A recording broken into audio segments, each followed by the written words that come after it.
para nós uma mensagem dizendo que a aula está sendo gravada, e aí o pessoal pode assistir depois lá, vou botar lá no... Essas aulas com mais de 1 hora tem que botar no YouTube, porque se botar no Dropbox, ele não reproduz mais do que 1 hora do vídeo, pelo menos no plano que eu tenho, né? Mas no YouTube a coisa pode ser de 1h15, 1h30, 2 horas até. É claro que nós não vamos ficar 2 horas aqui, né? Mas pelo menos no YouTube não tem limitação de tempo. Então vamos lá, Lei de Ampère, para terminar a terceira área. Última matéria da terceira área. Depois vamos para a área 4, que é a última área do semestre. Então, o que eu tenho para falar sobre Lei de Ampère?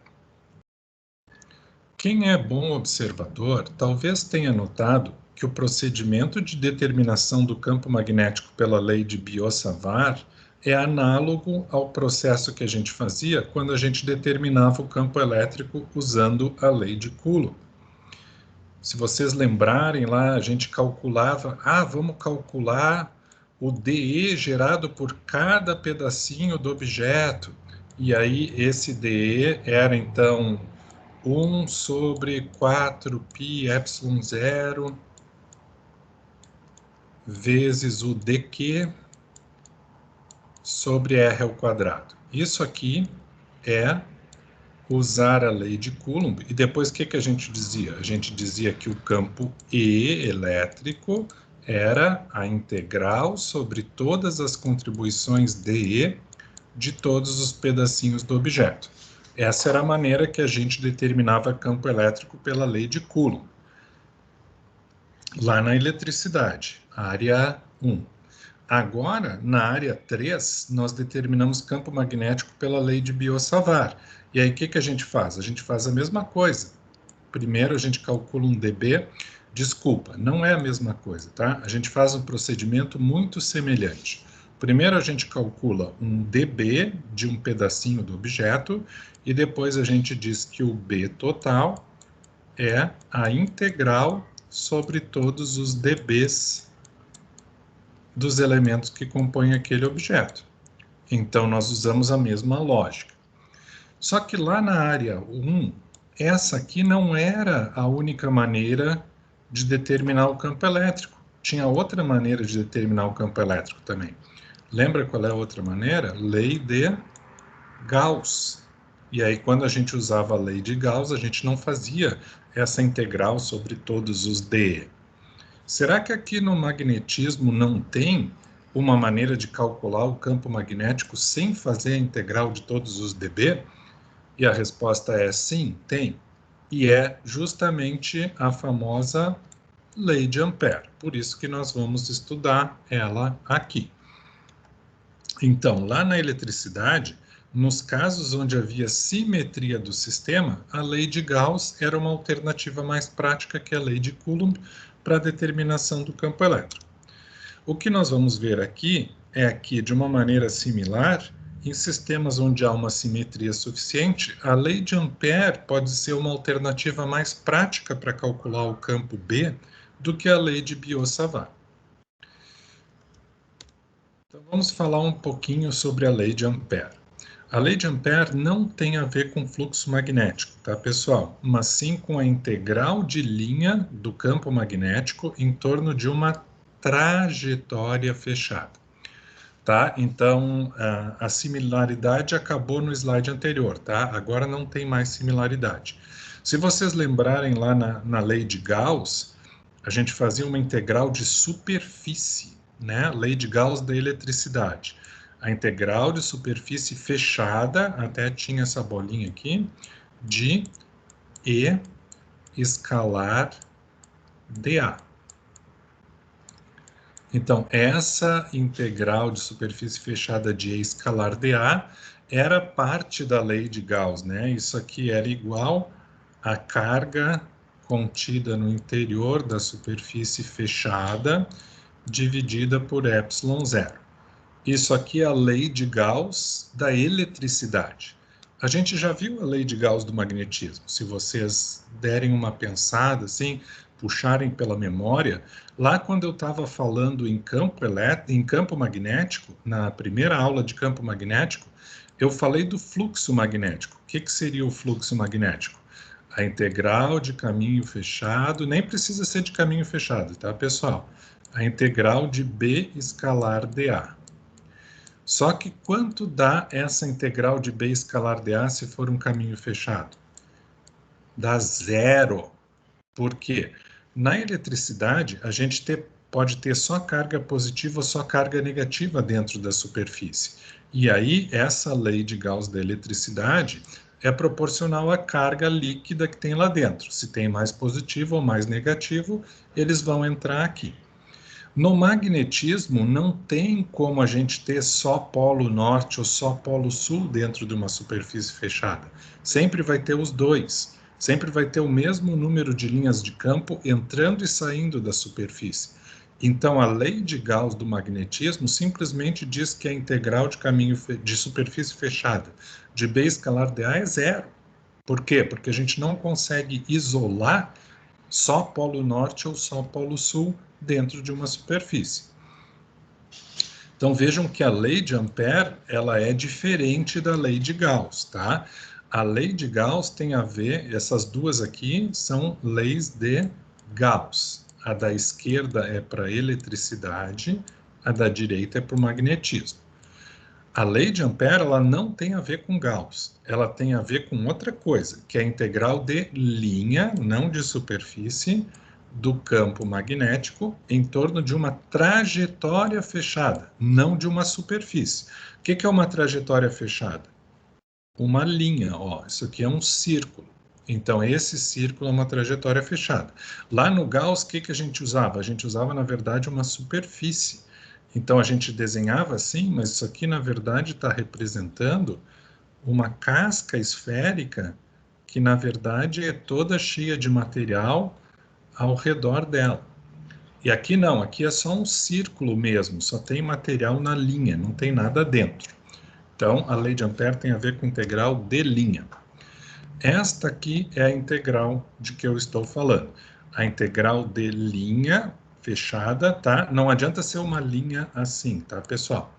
Se eu fizer a linha assim, não vai funcionar a lei de Ampère. Por quê? Porque tem que ser um caminho fechado. Essa linha aqui é aberta.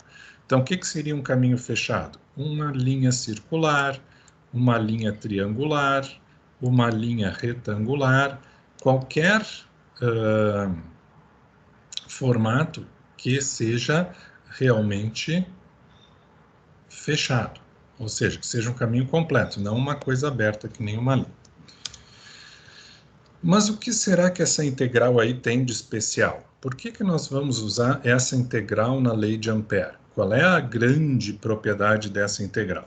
Vamos fazer um exemplo aqui para o caso de um condutor retilíneo longo. Então, imagina, um exemplo que a gente já viu antes, tá, pessoal? O famoso fio infinito.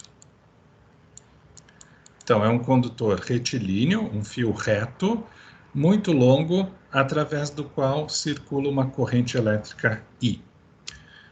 Então, a gente demonstrou previamente que o campo magnético gerado por um fio infinito, ou seja, um fio muito longo, através do qual circula uma corrente I, é dado por B igual μ0I sobre 2πr. Então, como é que fica esta integral de linha se nós aplicamos ela para o caso do fio infinito? Bom, esse B que está dentro da integral aqui, o módulo dele, pelo menos, a gente sabe que tem que dar isso aqui, certo? Que é o campo que nós calculamos. Como é que nós chegamos nesse campo aqui? Usando a lei de Biot-Savart. Então, se a gente sabe que B tem aquele valor, agora a gente precisa definir um caminho fechado. Então, vejam o que essa figura aqui está mostrando. Está vendo esse símbolo roxo aqui? Então, isso aqui representa o fio. O fio está sendo representado por um círculo com uma bolinha dentro. Na representação vetorial, o que quer dizer um círculo com uma bolinha dentro? Quer dizer alguma coisa saindo do plano, certo? Então, imaginem que o fio é perpendicular ao plano da página e o fio aponta de dentro da página para fora da página. Esse é o sentido da corrente.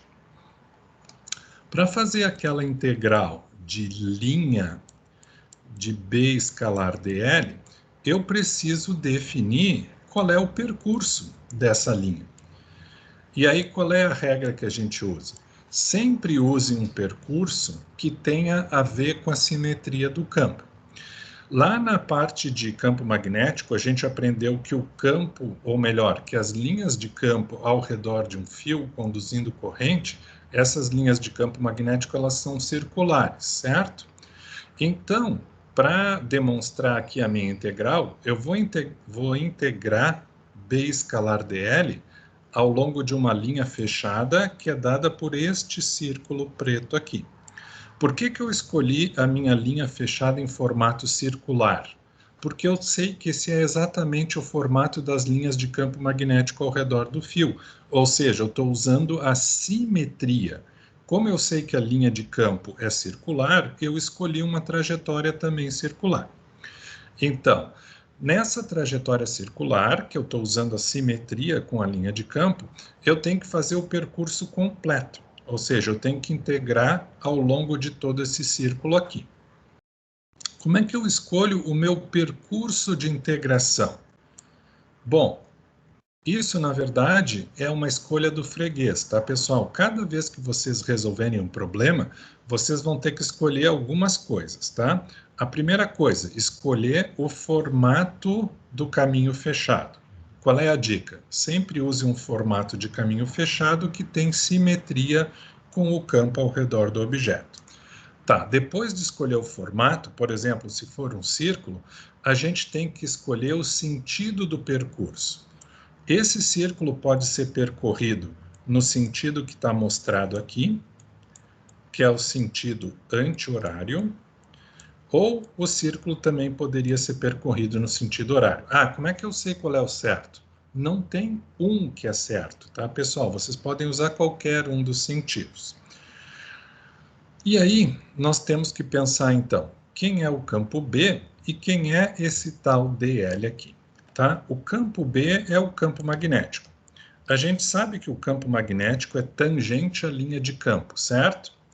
E a linha de campo também é um círculo. Isso quer dizer, como o meu percurso tem o mesmo formato da linha de campo e o B é tangente à linha de campo, por consequência, o meu B é tangente ao meu círculo aqui também. Então, eu sei que a direção de B é tangente ao círculo em todos os pontos. Ah, mas por que esse B aqui aponta na diagonal para a esquerda e para cima? Como é que eu sei que ele aponta assim? Lembra da regra da mão direita para o campo magnético ao redor do fio? A gente pega o polegar e deixa os outros dedos da mão ao redor do polegar e alinha o polegar na direção que a corrente aponta. Então, a corrente aponta de dentro para fora do plano. Então, a corrente aponta para cá. Se eu deixo o polegar nesse sentido e eu giro os outros dedos da mão, eles giram no sentido anti-horário, certo? Então, eu sei que a direção e o sentido do meu campo magnético são esses mostrados pelos vetores azul claro. O que é o diabo do DL que aparece aqui? O DL é o mesmo DL que a gente usava lá na determinação do campo elétrico. O que é o DL? É um pequeno elemento da minha trajetória. É um pedacinho bem pequenininho da minha trajetória. E o que é o vetor DL? É um vetor que tem módulo igual a esse pedacinho e direção e sentido dependente do sentido do percurso. Vejam que o percurso aqui é anti-horário. Isso quer dizer, o DL é sempre tangente ao percurso, tá, pessoal? Esse DL que aparece aqui, ele é sempre tangente ao percurso. Então, ele tem módulo igual ao pequeno comprimento do elemento, direção perpendicular ao percurso e o sentido no mesmo sentido que eu escolhi para percorrer o percurso. Então, olhando para os vetores B e DL aqui, nós chegamos a uma conclusão muito importante. Para todos os pontos do círculo, B e DL naquele ponto tem a mesma direção e sentido. Como é que fica o produto escalar de dois vetores que têm a mesma direção e sentido? Bom, vejam bem, tá? Nós estamos percorrendo o percurso circular no sentido anti-horário. Não é obrigatório, tá? Eu escolhi porque é mais simples. Com o B e o DL sempre na mesma direção e sentido. Então, isso quer dizer que esse produto escalar BDL, na verdade, é módulo de B vezes módulo DL vezes cosseno de zero, porque os dois estão sempre na mesma direção e sentido. Não tem um ângulo entre o B e o DL, eles estão na mesma direção e sentido. O ângulo é zero. Então, nesse caso, a integral de B escalar DL é simplesmente B vezes a integral de círculo fechado de DL. Por que o B sai para fora da integral? Porque nós sabemos que se todos os pontos do meu trajeto, que é um círculo, estão à mesma distância do fio, ó, a distância R é a distância do fio até o meu trajeto. Para todos os pontos do meu trajeto, a distância do fio ao ponto do trajeto é R, certo? Eu sei que, se a distância R até o fio é a mesma, o módulo do campo é o mesmo. Então, o campo é uniforme, no sentido de que ele tem o mesmo valor ao longo... Ele não é uniforme no espaço como um todo, tá, pessoal? Mas nesta trajetória fechada aqui, ele tem o mesmo valor em todos os pontos. Então, eu posso tirar ele para fora da integral. E aí fica, então, a integral de caminho fechado de B escalar dl é igual ao campo ao redor do fio, que é μ0i sobre 2πr, vezes a integral de dl. A integral de dl é o círculo completo, e a gente sabe que o comprimento do círculo completo é 2πr. Então, se eu faço essa tal integral de B escalar dl para um fio infinito, eu chego à conclusão que o resultado da integral de B escalar dl é igual a μ0 vezes a corrente que percorre o fio. Tá, e daí? Isso aqui é muito importante, pessoal, porque isso aqui mostra a base da lei de Ampère. A base da lei de Ampère é relacionar a corrente que tem dentro de um circuito fechado, não circuito, senão o pessoal vai pensar em capacitor, resistor, aí já dá problema, né? Então, a lei de Ampère relaciona a corrente dentro de uma região envolta por um percurso fechado com a integral de linha do campo magnético escalar dl. Vamos ver alguma outra coisa aqui. Se eu pegar o mesmo percurso de integração, é o mesmo círculo, tá, pessoal? E aí eu escolher que esse círculo eu vou percorrer agora no sentido horário. Antes eu percorri no sentido anti-horário, né? Se eu percorrer o círculo no sentido horário, o que vai acontecer? Os meus DL serão ao contrário, no sentido contrário do que eles eram no caso anterior. O B não vai mudar, tá? Porque o B não tem nada a ver com esse percurso. O B depende do sentido da corrente no fio. Se a corrente no fio aponta para fora do fio, então o B está sempre fazendo essa volta no sentido anti-horário. Já o DL depende do sentido que eu percorro o círculo. Como eu estou percorrendo o círculo no sentido horário, agora os meus DL são ao contrário, no sentido contrário do que eles eram no caso anterior. E aí o que vai acontecer? Bom, se a gente percorre o mesmo percurso circular, mas agora no sentido horário, aí a gente tem B e DL sempre na mesma direção, porém em sentidos opostos. E aí, o que isso vai mudar? Isso vai mudar que o produto B escalar dl agora vai ser BDL vezes cosseno de 180. Ou seja, vai ter um termo menos 1 na equação. E aí a gente vai encontrar que a integral de caminho fechado de B escalar dl é menos μ0i. Então, continua sendo proporcional a μ0 vezes a corrente dentro do percurso, tá, pessoal? Só tem que definir se o sinal é positivo ou negativo. Como é que a gente trata isso? Bom, eu vou explicar daqui a pouco, tá, pessoal? Aparentemente, olhando para esse slide aqui, a pessoa pensa, ah, não, eu tenho sempre que escolher o sentido correto, senão vai dar corrente negativa. Isso não é verdade, tá? Eu vou explicar por quê mais adiante. Eu só quis mostrar aqui que a gente tem que respeitar o DL sempre no sentido que a gente escolhe o percurso que a gente está calculando aqui. E o que acontece se a gente faz um percurso de integração que não tem o condutor no seu interior? Por exemplo, digamos que eu faço esse percurso aqui. Ele pode ter qualquer formato fechado, que nem eu falei para vocês, não precisa ser um círculo. Então, digamos que eu faço um percurso onde eu vou de A minúsculo até B minúsculo, depois de B minúsculo até C minúsculo, depois de C minúsculo até D minúsculo, e de volta até A. É um percurso fechado. Eu posso aplicar a lei de Ampère? Posso.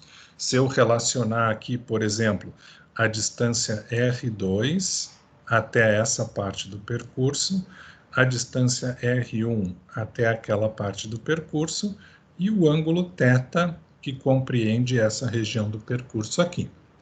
Como é que ficaria essa integral de B escalar dl nesse caso? Então, se a gente percorre um percurso de forma qualquer, mas que não engloba o condutor, eu poderia ter feito um círculo aqui também, tá, pessoal?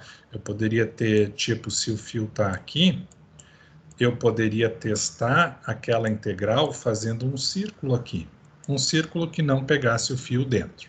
Eu só mudei de círculo para esse outro formato aqui, que nem o livro faz, porque eu quero mostrar para vocês que não precisa ser sempre um círculo.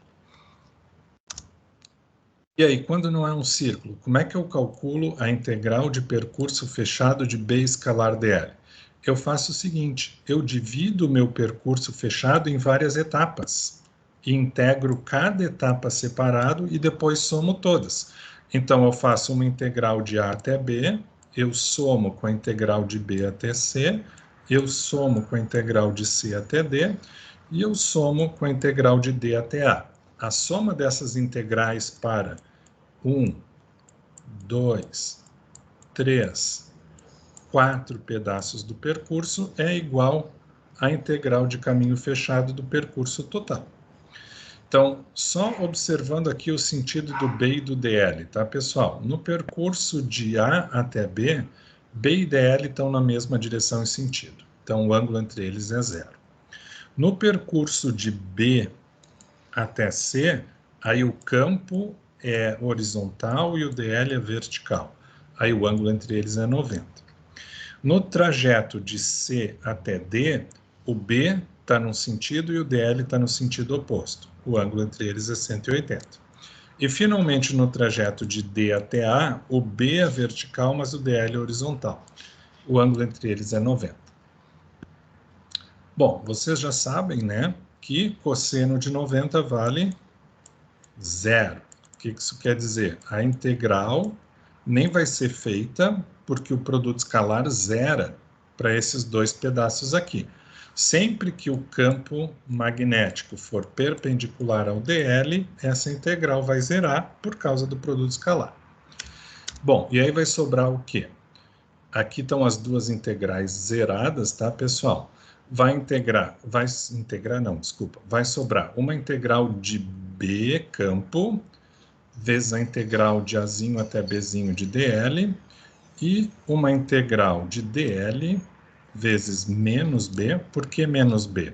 Lembra que nós temos que respeitar o cosseno aqui, né, pessoal? Então, era B dl cosseno de 180. Como o cosseno de 180 é menos 1, fica menos B vezes a integral de C até D de dl.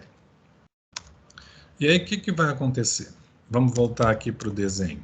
Uma integral aqui é de A minúsculo até B minúsculo, esse trajeto de cima. Olhando para ele, a gente diria que ele é um trajeto maior. E a outra integral vai de C até D, esse trajeto de baixo. Olhando para ele, a gente diz que ele é um trajeto menor. Aí a gente pensa assim, tá, então esse termo aqui, que é um trajeto maior, vai ganhar daquele termo lá, que é um trajeto menor. Mas não é bem assim. Embora o arco de círculo de A até B seja maior que o arco de círculo de C até D, o módulo do campo magnético sobre a linha AB é menor do que o módulo do campo magnético sobre a linha CD. Por quê? Porque AB está a uma distância radial maior do fio do que CD. Os dois efeitos se compensam de forma que a gente tem que a integral de caminho fechado de B escalar dl é zero. Tá? O que eu estou querendo dizer com distância radial? Aqui, ó, essa trajetória de A até B está uma distância R1 que é grande, quanto maior o R1, mais fraco é o campo, enquanto que a trajetória C até D, ela é menor, mas ela também está numa distância menor, então o campo é maior para ela, o módulo do campo. E aí, no caso, a gente tem essa conclusão. Por que essa conclusão é importante? Sempre que não há corrente passando dentro do percurso fechado, esta integral aqui vai dar zero, independente do percurso que a gente desenhar. Tá? Então, digamos assim, a conclusão mais importante é que a integral de linha fechada de B escalar dl é zero, sempre que não tem nenhum elemento de corrente dentro do caminho fechado. Os resultados obtidos ali naquela análise, eles não dependem da forma da trajetória fechada, ela não precisa ser um círculo, nem ter arco de círculo, e também não dependem da posição do fio no interior da trajetória, tá? Só depende se ele está dentro ou fora. Não depende se ele está dentro, bem no centro, ou dentro, deslocado mais para a direita ou para a esquerda. Nós podemos generalizar os resultados para o caso onde a gente tem vários condutores conduzindo correntes na mesma região da trajetória fechada. Então, digamos, por exemplo, aqui que nós temos 3 fios, tá? O fio I com corrente I1 para cima, outro fio com corrente I2 para baixo, outro fio com corrente I3 para cima. E aí a gente traça esse percurso amperiano aqui, essa trajetória amperiana, não é superfície, tá, pessoal? Essa trajetória amperiana preta aqui. Vejam que os 3 fios estão dentro da região marcada pela amperiana preta. Então, como é que eu calculo aquela parte do μ0 I quando eu tenho vários fios com diferentes correntes aqui dentro? Aí vem uma regrinha que eu ainda não tinha falado para vocês e que resolve a questão do sinal.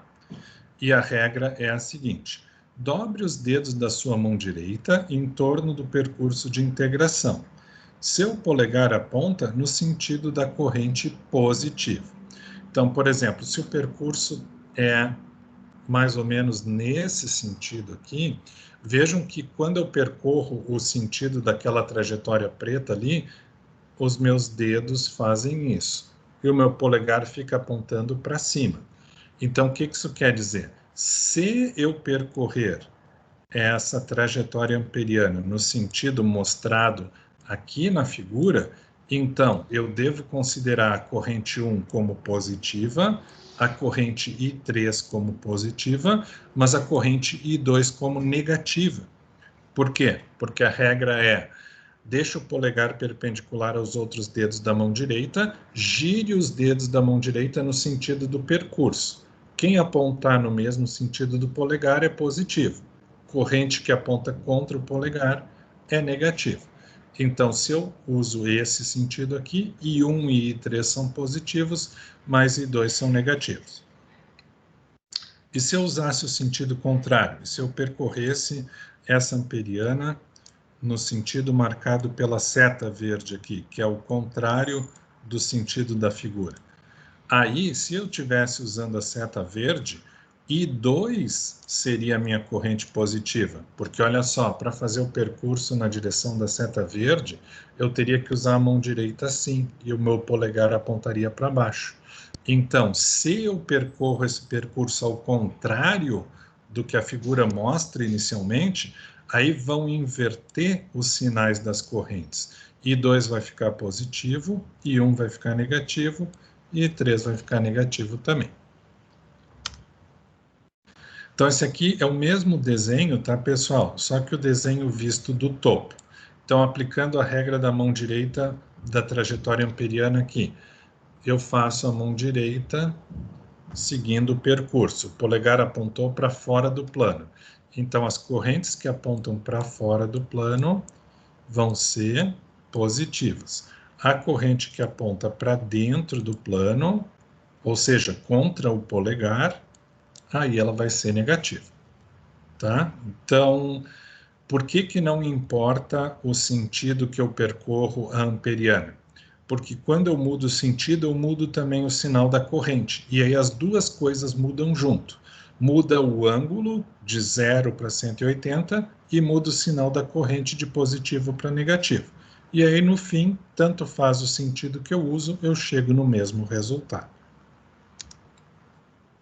Então, nós podemos falar agora da forma geral da lei de Ampère. Qual é a forma geral da lei de Ampère? A integral de percurso fechado de B escalar dl é igual a μ0 vezes toda a corrente que tem no interior do percurso. Então, se eu usei esse percurso preto aqui, a corrente que eu tenho no interior é a soma de I1 menos I2 mais I3. Isso aqui é a lei de Ampère, tá, pessoal? Por enquanto. Depois a gente vai ver que essa lei aqui tem que ser corrigida, mas por enquanto a gente usa isso. Então, B escalar dl é igual a μ0 vezes a corrente no interior. Isso vale para qualquer tipo de percurso e qualquer tipo de condutor, desde que seja um percurso fechado, tá?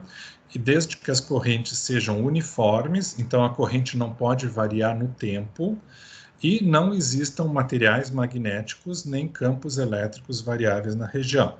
O que eu quero dizer? Eu não posso calcular o campo B nesse ponto com a lei de Ampère se aqui do lado eu tiver um ímã, tá? Claro, por quê? Porque a contribuição para o campo não vai ser só a contribuição das correntes, vai ser a contribuição do ímã também. E aí bagunça toda a história. Então, isso aqui eu posso usar desde que as correntes sejam uniformes e não existam materiais magnéticos nem campo elétrico variável na região onde eu estou estudando. Tá, se a integral de caminho fechado de B escalar dl for zero, eu posso deduzir com certeza que o campo magnético é zero também, ao longo do caminho ou dentro dele? E a resposta é não, não posso. O fato da integral de caminho fechado de B escalar dl ser igual a zero não quer dizer que o campo é zero, porque ela pode ser zero por causa do produto escalar, ou por causa da soma de todas as contribuições ao longo do caminho fechado. Por exemplo, tá? Aqui eu tenho dois fios. Um fio com corrente I saindo do plano e outro fio com corrente I entrando no plano.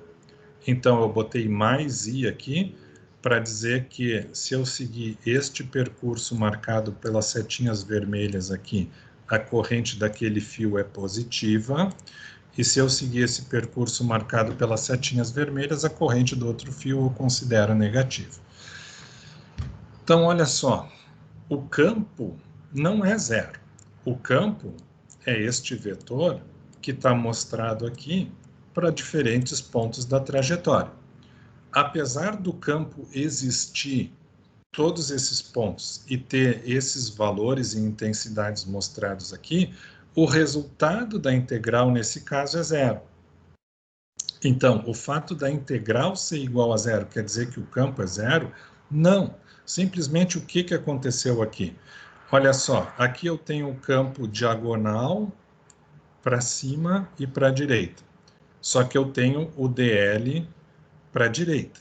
E aqui eu tenho o campo análogo, só que com o dl para a esquerda. O que vai acontecer? Quando eu integrar ao longo de todo o percurso, essa contribuição aqui vai se anular com aquela contribuição lá.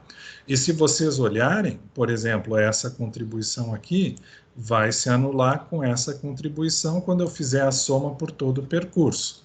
Então, devido à simetria aqui, o que acontece?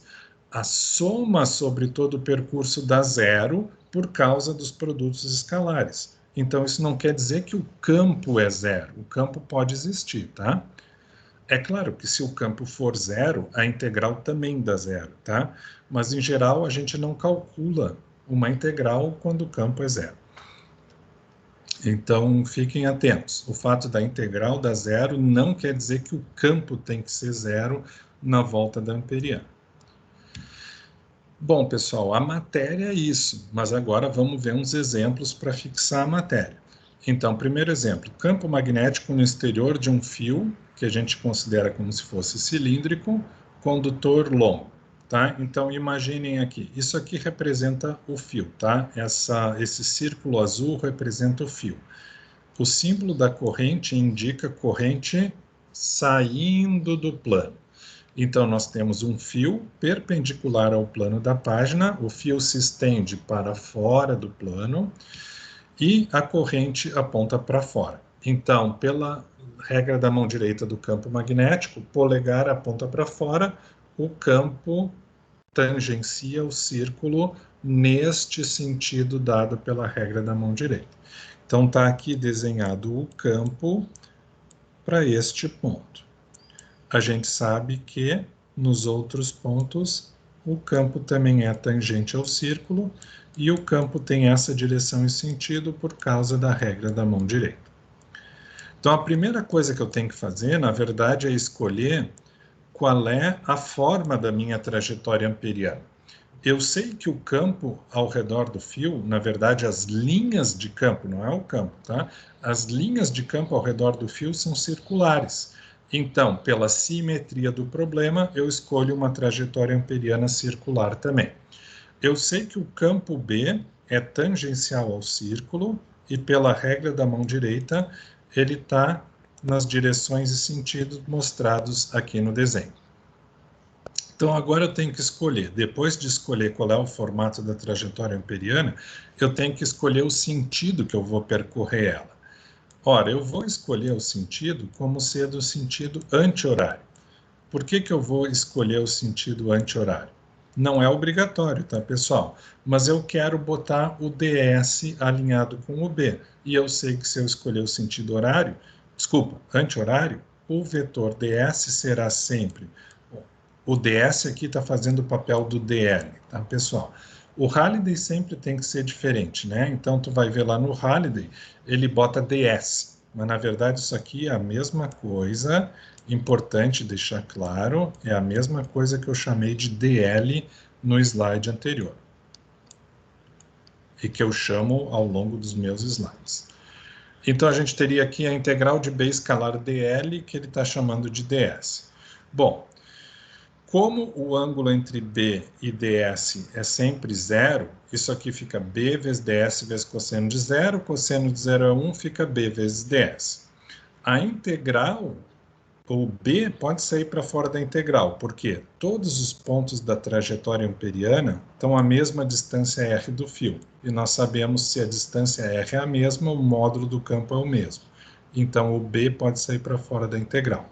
Fica a integral de DS. A integral de ds é simplesmente o comprimento do círculo, certo? Então, esta integral aqui fica igual a b vezes o comprimento do círculo, que é 2πr. O que diz a lei de Ampère? A lei de Ampère diz que esta integral aqui sempre pode ser igualada, sempre não, né? Nos casos que eu falei ali, esta integral pode ser igualada a μ0 vezes I no interior do percurso. Então, eu vou ter que B vezes 2πr é igual a μ0I. Passo 2πr dividindo para o outro lado, B igual a μ0I sobre 2πr. Vejam que é exatamente a fórmula do campo magnético gerado pelo fio infinito que a gente tinha deduzido antes pela lei de Biot-Savart. Tá? Então, aqui eu achei ela de uma maneira mais rápida, porém que eu tenho que prestar mais atenção no que eu estou fazendo, através da lei de Ampère. A lei de Ampère nos permite calcular também qual é o campo magnético no interior do fio condutor. Então, digamos agora que R é o raio do fio. e a gente quer calcular a corrente neste ponto aqui que está dentro do fio. Aí o que eu tenho que fazer? Eu tenho que traçar uma trajetória amperiana que passe por esse ponto aqui.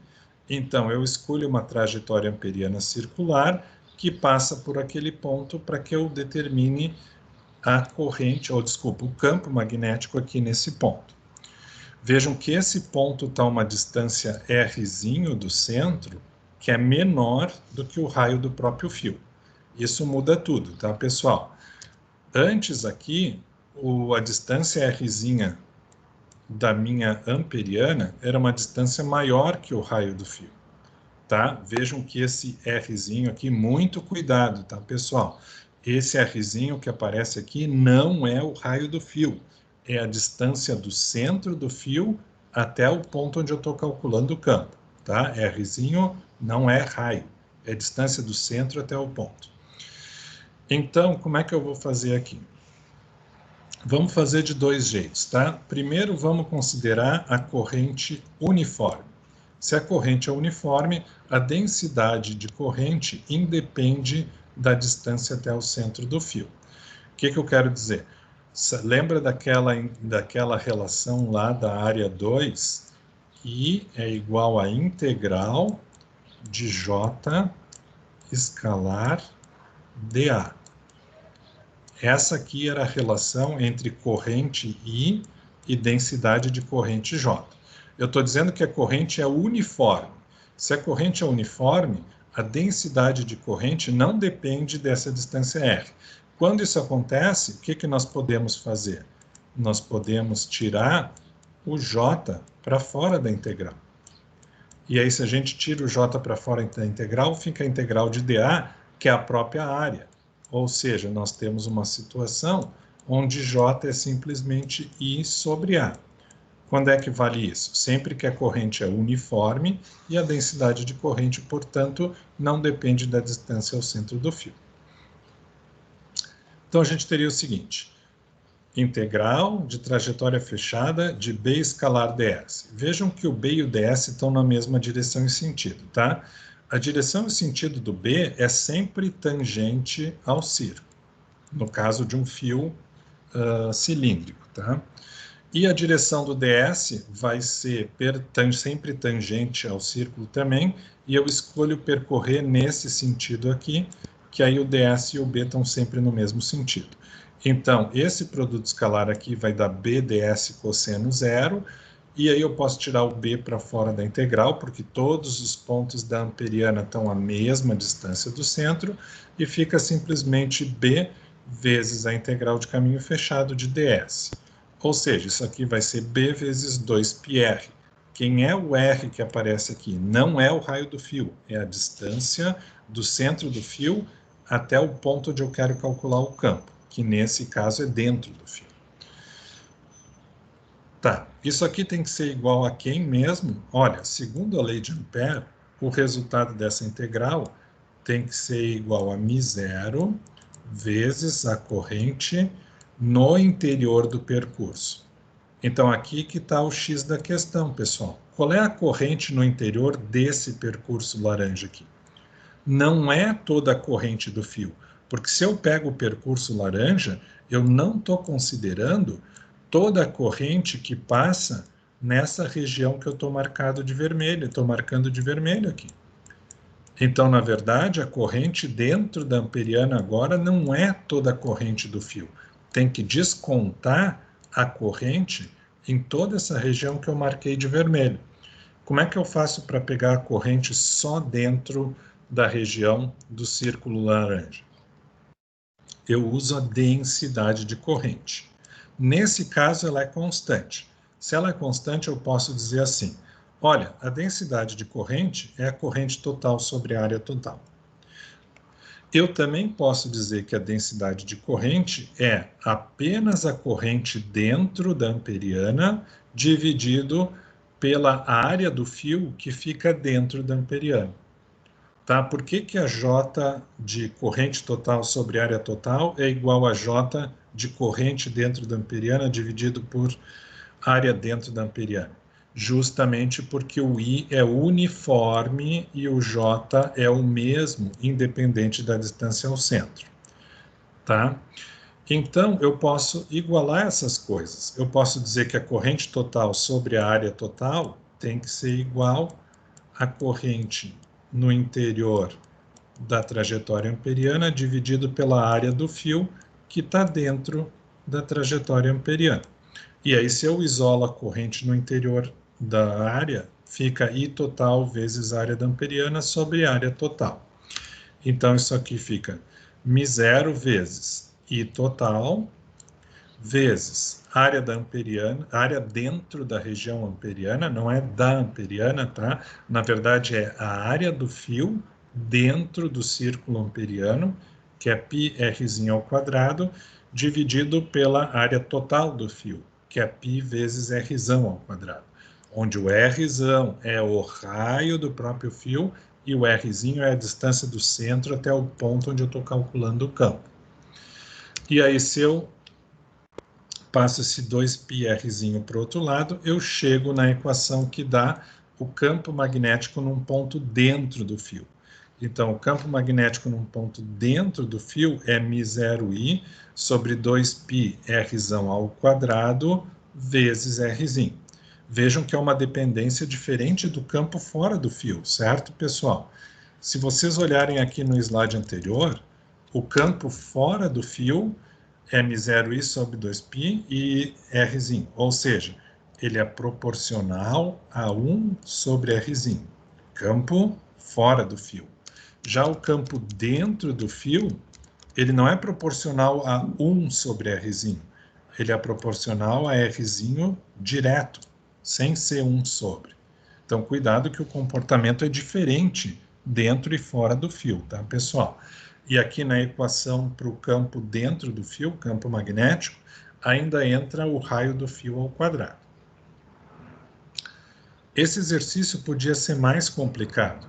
Como é que esse exercício podia ser mais complicado? Se a corrente não fosse uniforme. O que acontece se a corrente não é uniforme? Aí eu tenho que usar esta integral aqui.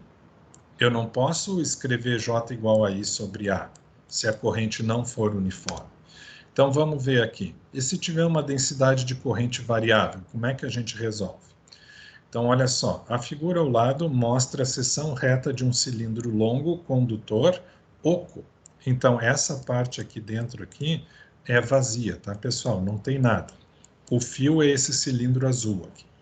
O raio interno é 2 centímetros, o raio externo é 4 centímetros. Então, A, 2 centímetros, B, 4 centímetros, e o cilindro conduz uma corrente para fora do plano do papel.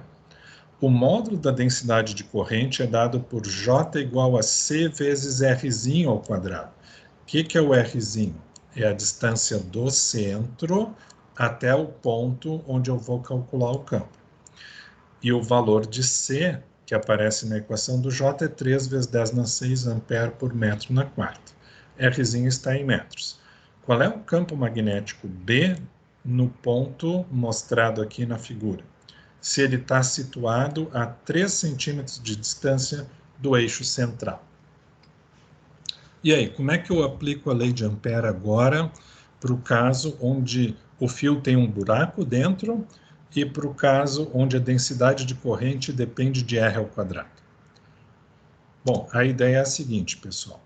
A primeira coisa que a gente tem que calcular é qual é a corrente que tem dentro da amperiana. Onde tem que passar a amperiana? A amperiana tem que passar por esse ponto. Eu sei que as linhas de campo são circulares. Então, como é que eu vou escolher minha amperiana? Eu vou escolher a minha amperiana como um círculo que passa pelo ponto que eu quero calcular o campo. Então, esse círculo aqui é a minha trajetória amperiana. Eu sei que a corrente aponta para fora, então eu vou dizer que eu vou percorrer o meu círculo amperiano no sentido anti-horário, ok? Aí eu sei que os meus DLs vão estar apontando assim.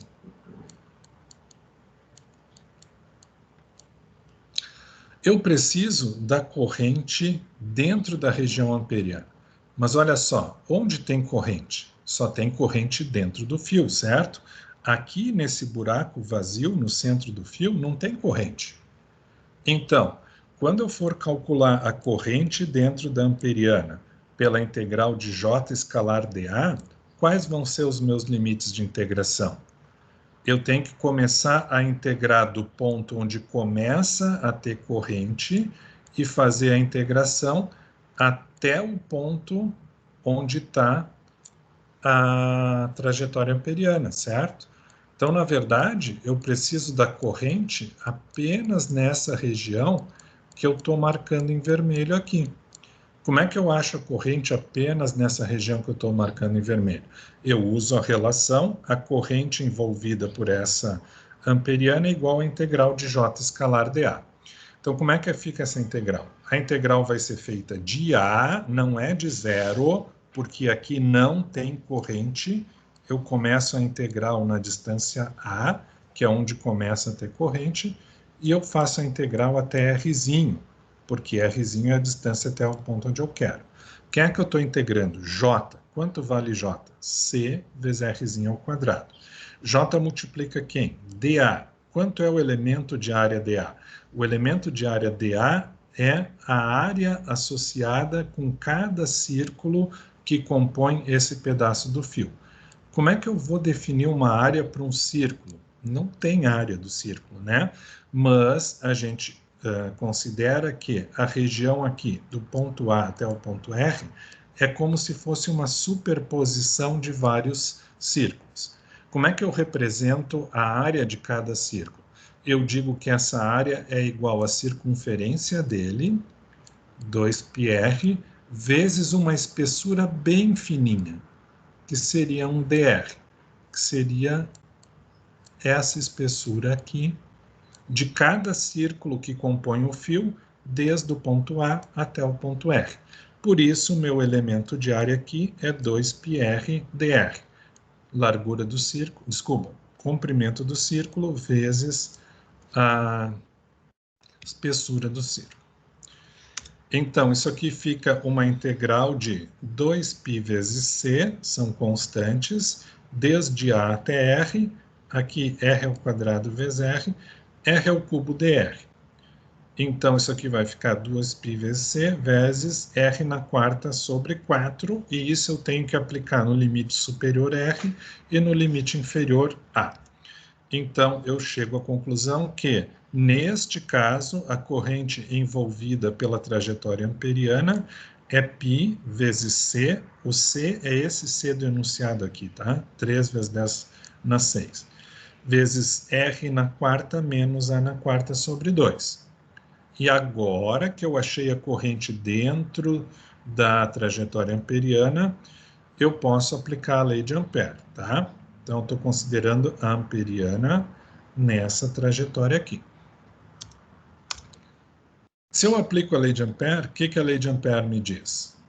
B vezes 2πr, que é aquela integral, é igual a menos μ0 vezes I.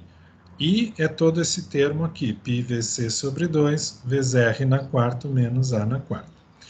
Tá, peraí, vamos identificar uma coisa aqui. Cadê o resultado da integral? Resultado da integral... Opa, desculpa. Ah, eu não botei, tá. Eu não botei o resultado da integral. Então, vejam só. Eu percorri a minha amperiana no sentido que eu mostrei aqui, tá?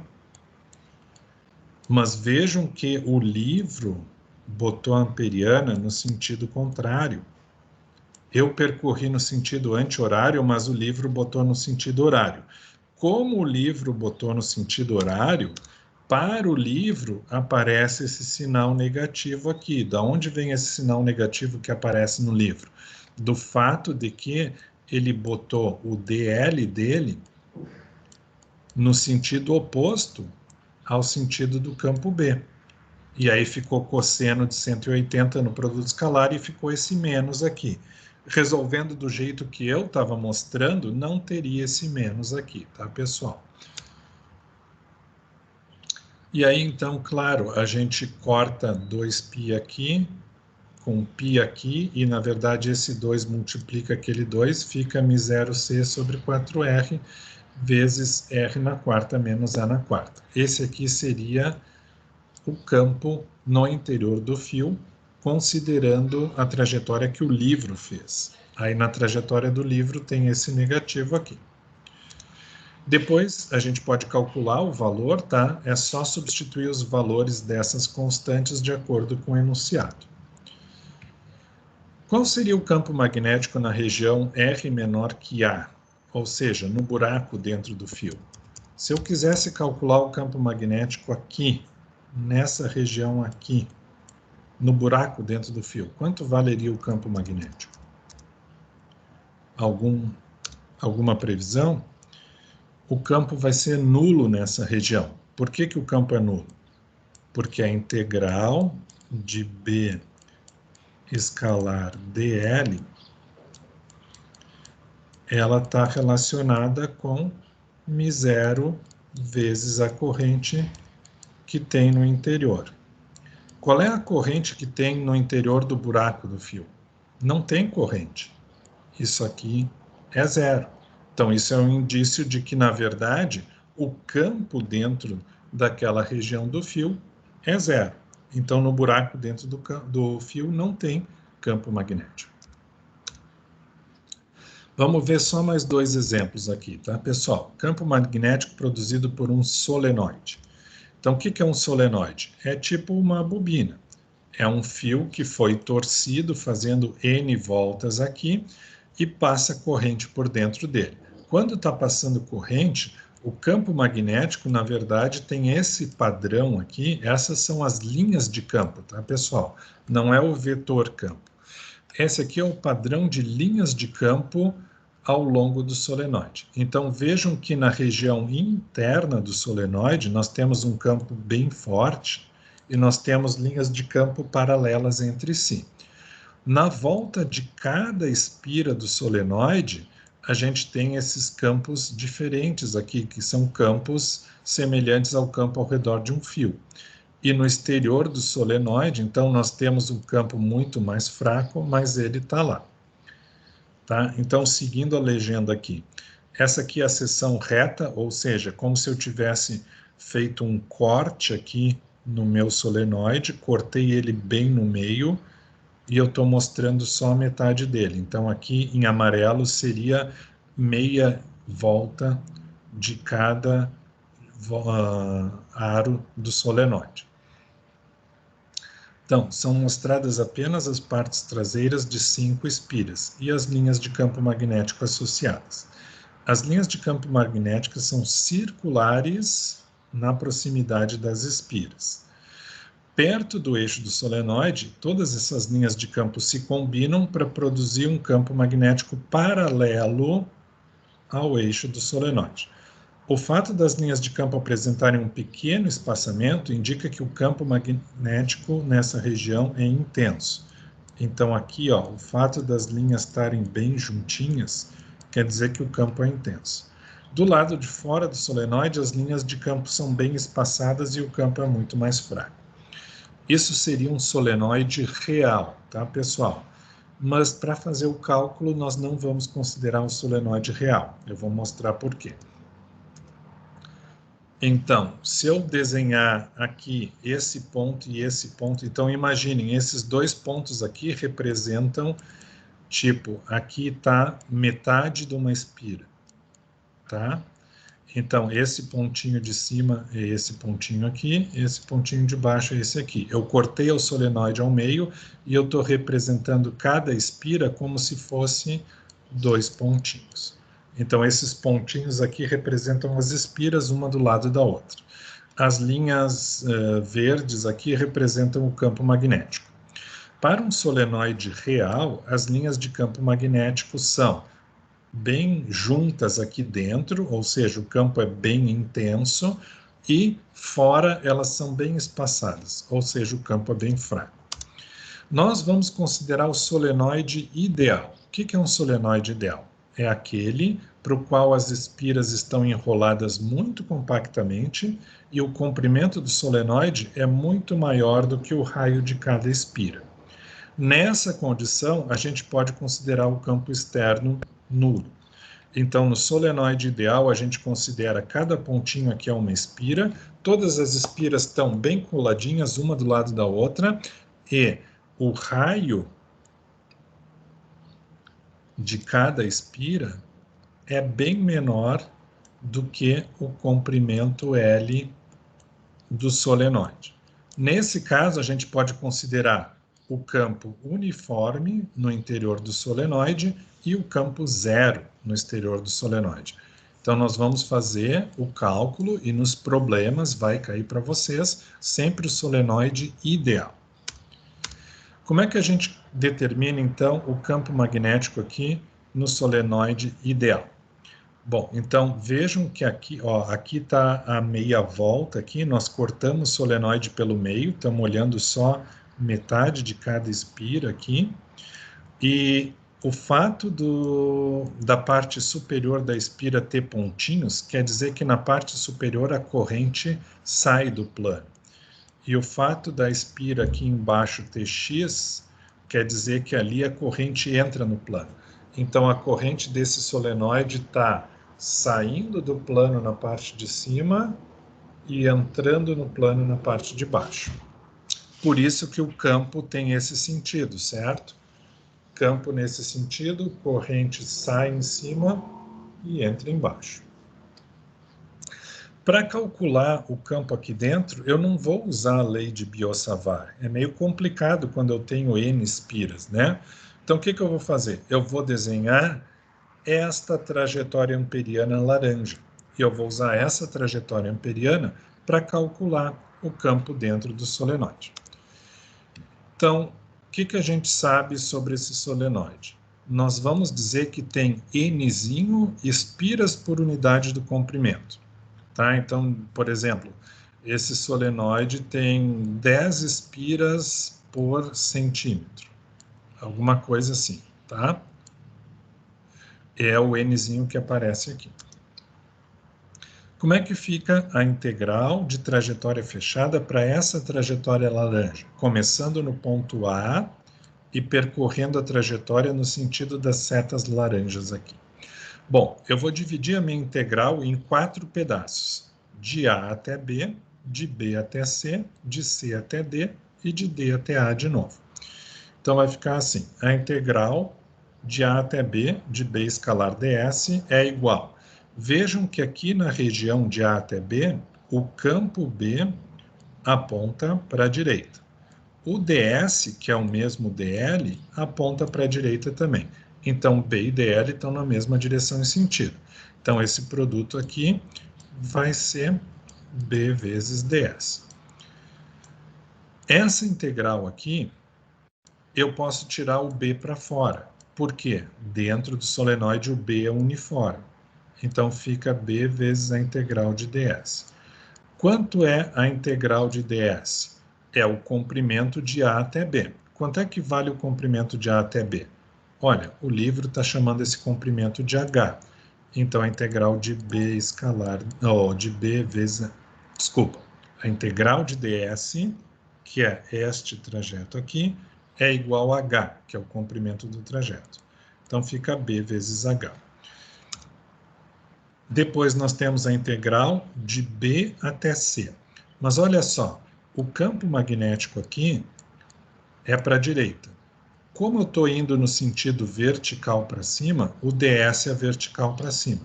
Qual é o ângulo entre B e ds nesse caso? 90 graus, e o cosseno de 90 é zero. Então, esta integral aqui, na verdade, vai dar zero. E a integral de C até D?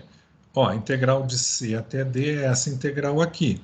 Mas quanto é o campo nesta região que vai de C até D? O campo é zero, porque o campo só existe dentro, não tem campo fora.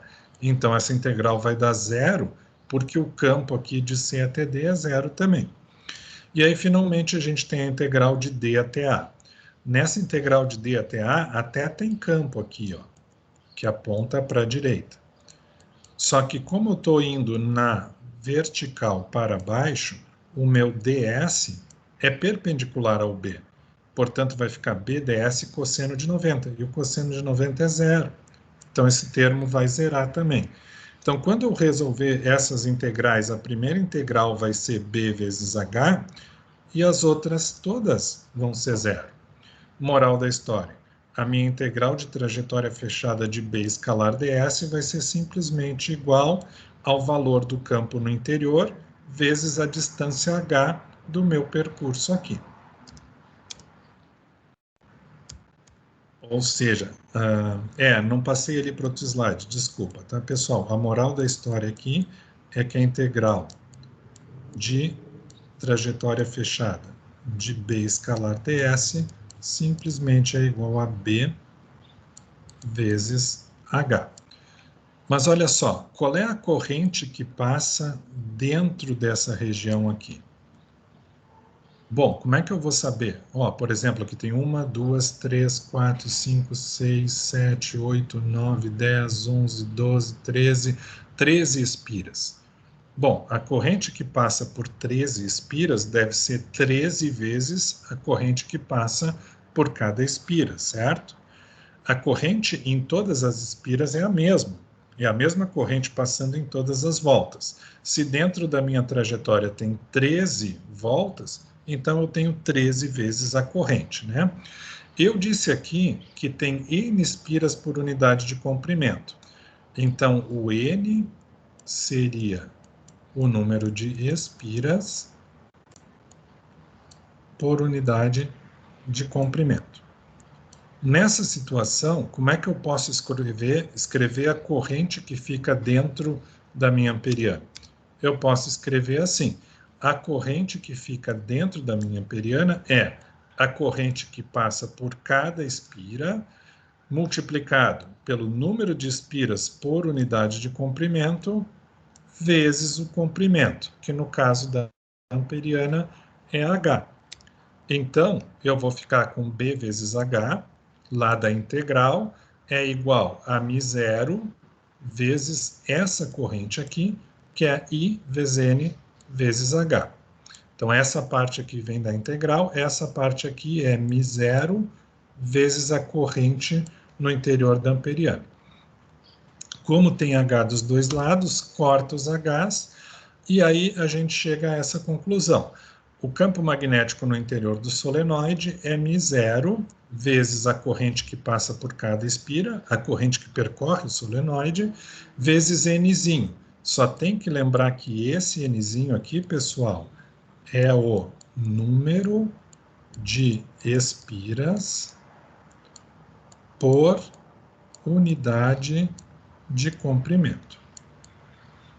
E aí a gente pode escrever assim: o campo no interior do solenoide é μ0 vezes a corrente vezes o Nzinho, que é o número de espiras por unidade de comprimento.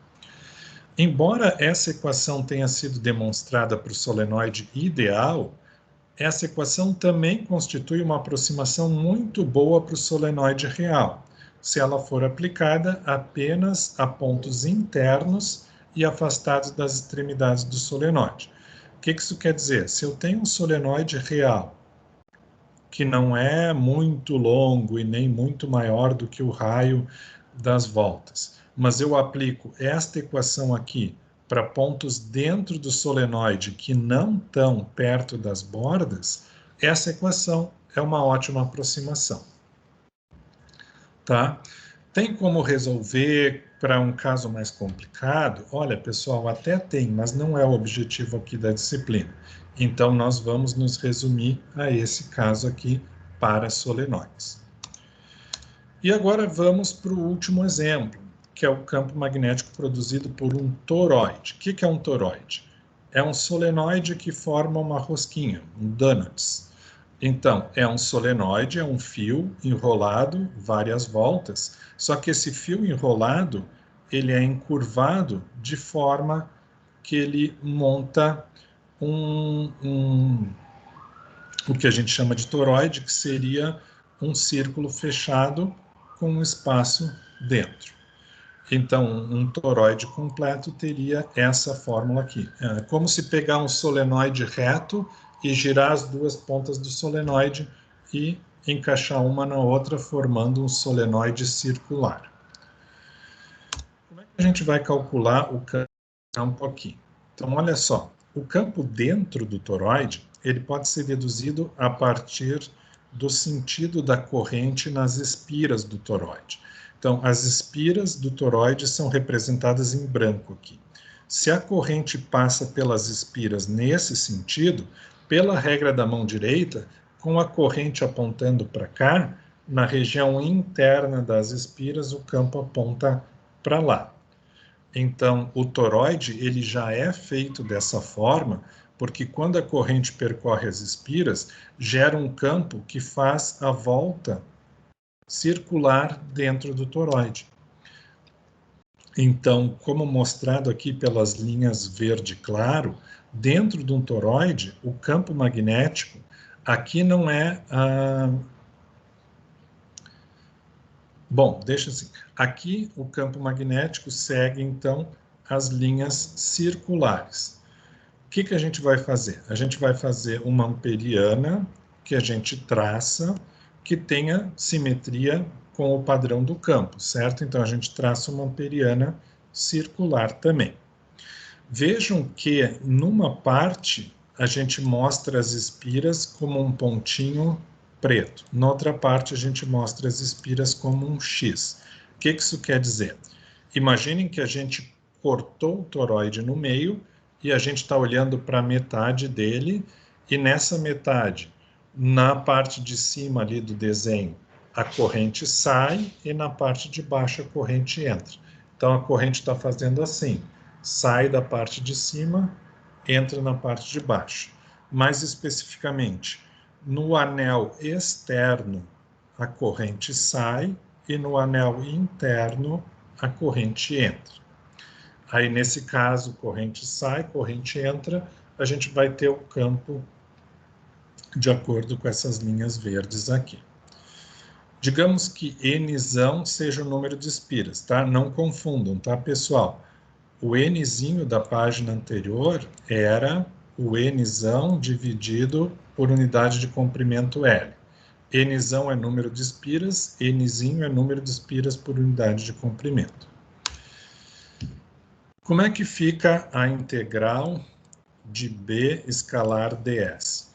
Olha, é o mesmo caso que a gente fez para o fio, e é o mesmo caso que a gente fez lá no início na demonstração de lei de Ampère, tá? A integral de B escalar ds vai ser, olha, se eu percorrer a minha amperiana nesse sentido que eu estou mostrando aqui, se eu percorro a trajetória amperiana nesse sentido, B e ds vão ter a mesma direção e sentido. Então, o produto escalar vai ser B ds cosseno zero. Cosseno zero é 1. Se eu tiro o campo para fora da integral, vai ficar B vezes a integral de ds. Quanto é B vezes a integral de ds? 2π, ou melhor, B vezes 2πr. 2πr nada mais é do que o comprimento da trajetória amperiana, que é a própria integral fechada de ds. Isso vai ser igual à corrente dentro da amperiana. Quanto é a corrente dentro da amperiana? μ0 vezes a corrente dentro da amperiana, que é I vezes N. Por que a corrente dentro da amperiana é I vezes N? Porque tem uma corrente I passando por cada uma das N voltas do toroide. Então, quanto é a corrente total dentro da superfície? É a corrente que passa por cada volta vezes o número total de voltas. Então, a lei de Ampère, que é a integral de caminho fechado de B escalar ds igual a μ0 vezes a corrente no interior da amperiana, acaba ficando B vezes 2πr, onde Rzinho é a distância do centro até o ponto onde passa a nossa amperiana, igual a μ0 vezes I vezes N, onde I vezes N é a corrente total dentro da amperiana, que é a corrente de cada volta vezes o número total de voltas. Então, a gente chega à conclusão que o campo, ou o módulo do campo no interior do toroide, é μ0I vezes N, onde N é o número de voltas, dividido por 2π vezes 1 sobre R. Então, cuidado, tá, pessoal? Dentro do solenoide, o campo é todo uniforme e não depende a distância R até o centro.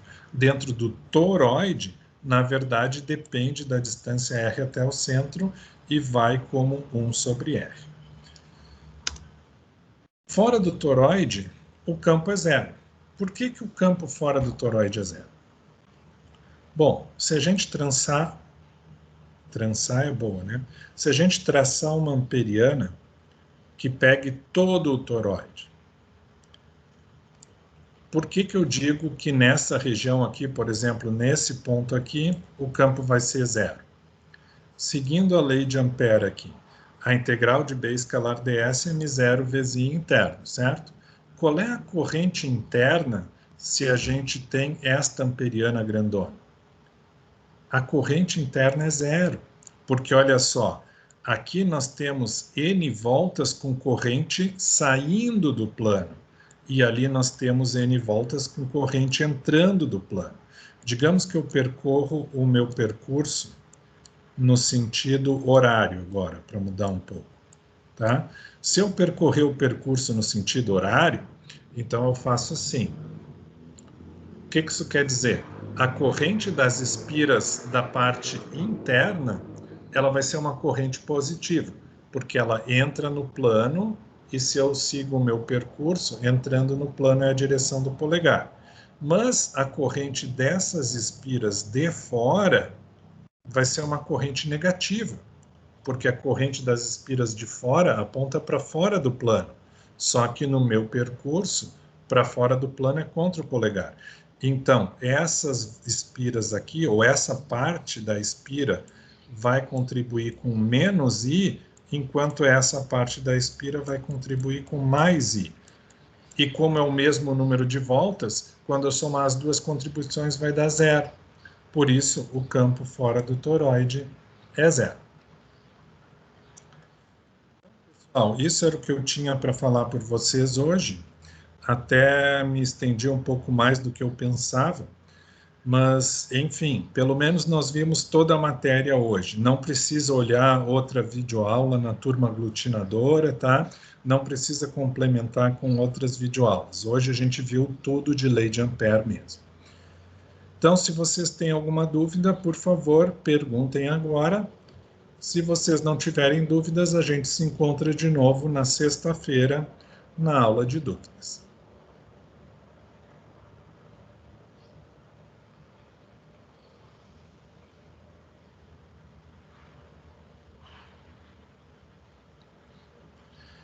Tudo certo, então, Estevam? Obrigado vocês, Stephanie, por terem vindo. Ok, pessoal, obrigado pela presença de vocês hoje.